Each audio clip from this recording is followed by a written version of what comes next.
ત્યારબાદ છે કલમ 357 અસહાય વ્યક્તિની સંભાળ રાખવા અથવા તેની જરૂરિયાતો પૂરી પાડવાના કરારનો ભંગ કરવો। હવે કોઈ અસહાય વ્યક્તિ છે એના કેરટેકર તરીકે કોઈને કરાર આધારિત રાખવામાં આવે છે અને એ વ્યક્તિ એનો કરારનો સમય પૂરો થાય એની પહેલાં જ એને પડતી મૂકીને વહી જાય, એની સાર સંભાળ ન રાખે, તો એવા કિસ્સામાં એ ગુનો બને છે કલમ 357 હેઠળ।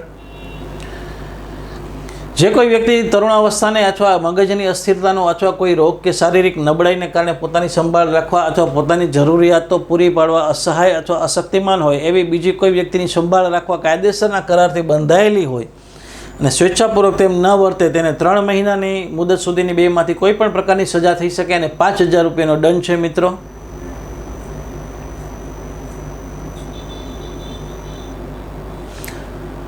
મિત્રો અહીં પ્રકરણ 19 પૂરું થાય છે અને પ્રકરણ 20 જે ભારતીય ન્યાય સંહિતાનું છેલ્લું પ્રકરણ છે તેની શરૂઆત થાય છે। રદ્દીકરણ અને અપવાદો કલમ 358 રદ કરવા બાબત અને અપવાદો ભારતીય ફોજદારી અધિનિયમ 1860નો 45મો આથી રદ કરવામાં આવે છે। એટલે જે આઈપીસી હતું એ રદ કરવામાં આવે છે। પેટા કલમ 1માં ઉલ્લેખાયેલ અધિનિયમ રદ થયેલ હોવા છતાં નીચે પર તેની કોઈ અસર થશે નહીં।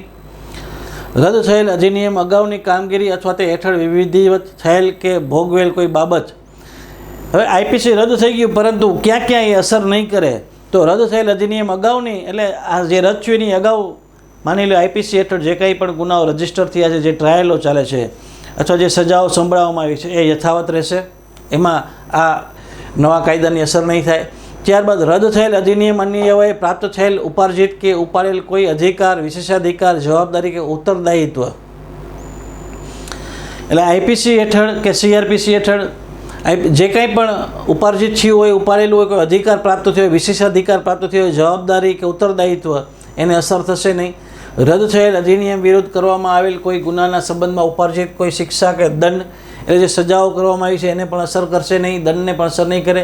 એવી કોઈ શિક્ષા કે દંડના સંબંધમાં કોઈ તપાસ કે ઉપાય, પછી જે તપાસો ચલાવવામાં આવી હોય આઈપીસી હેઠળ એમાં પણ એ અસર નહીં કરે। ઉપરોક્ત કોઈ શિક્ષા કે દંડના સંબંધમાં કોઈ કાર્યવાહી, તપાસ અથવા ઉપાય અને એવા પ્રકારની કાર્યવાહી કે જે ઉપાયનું સ્થાપિત સંરચના કે અમલ થઈ શકશે અને એવી કોઈ પણ શિક્ષા જેમ એવી સંહિતા રદ થયેલ ન હોય તેમ નાખી શકાશે।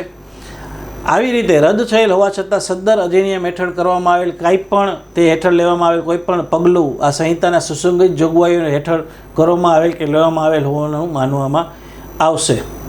એટલે અગાઉ જે કંઈ પણ નિર્ણયો થયા છે આઈપીસી હેઠળ એ આ સંહિતાને સુસંગત છે એવું માનીને માનવામાં આવશે। રદ્દીકરણની અસરમાં સંબંધમાં પેટા કલમ 2માં વિશિષ્ટ બાબતોનો ઉલ્લેખ સામાન્ય કલમ અધિનિયમ 1897ની કલમ 6ના સામાન્ય અમલને પ્રતિકૂળ અસર કે પ્રભાવિત કરશે નહીં। મિત્રો, ભારતીય ન્યાય સંહિતાનો કોર્સની અહીંયા પૂર્ણાહુતિ થાય છે।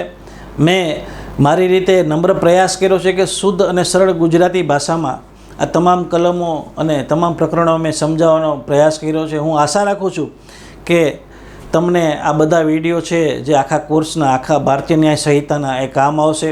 પછી કાયદાનો અભ્યાસ કરતા વિદ્યાર્થી હોય, જ્યુડિશરી સાથે સંકળાયેલા લોકો હોય અથવા એક્ઝામની તૈયારી કરતા વિદ્યાર્થી હોય એને આ વિડીયોના માધ્યમથી ખૂબ જ ફાયદો થશે એવી હું આશા રાખું છું। કારણ કે દરેક જગ્યાએ તમે બુક્સ છે એ લઈ જઈ શકતા નથી, જ્યારે આ વિડીયો છે મારી યુટ્યુબ ચેનલ ઉપર અવેલેબલ છે અને તમે ગમે ત્યારે આ વિડીયો જોઈ શકશો, સાંભળી શકશો અને ભારતીય ન્યાય સંહિતાને સમજી શકશો, શીખી શકશો। મિત્રો, એવા શુભ ઉદ્દેશથી આ વિડીયો મેં પ્રસારિત કર્યા છે અને સાથે સાથે હવે ભારતીય સાક્ષ્ય અધિનિયમ, ભારતીય નાગરિક સુરક્ષા સંહિતા એના પણ વિડીયો આપણે મૂકવાના છીએ મિત્રો, જેથી કરીને આ ત્રણેય નવા કાયદા છે એ લોકો ગુજરાતી ભાષામાં, સરળ ભાષામાં સમજી શકે। મિત્રો, મારા આ પ્રયાસને જરૂર બિરદાવશો એવી આશા રાખું છું અને કાયદાની વાતો સાથે સંકળાયેલા રહેજો અને મારી યુટ્યુબ ચેનલ એડવોકેટ સંજય પંડિતને સબસ્ક્રાઈબ અને લાઇક ન કરી હોય તો અત્યારે જ કરી દેજો।